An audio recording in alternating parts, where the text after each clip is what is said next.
how to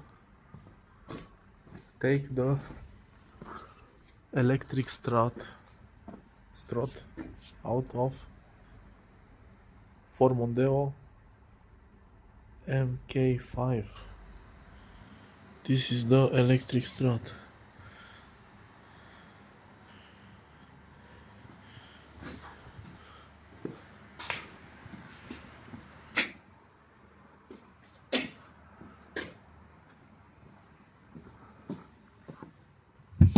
First you need to take off this piece, which is right here.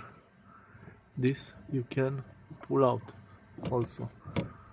Then you need to get the contact out from this piece.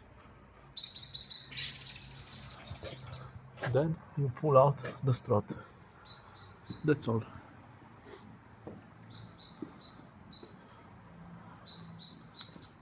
This is my Mondeo.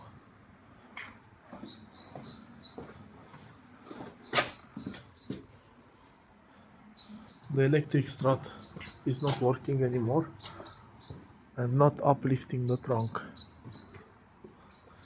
So I need to fix it. I took it off and now I will disassemble piece by piece.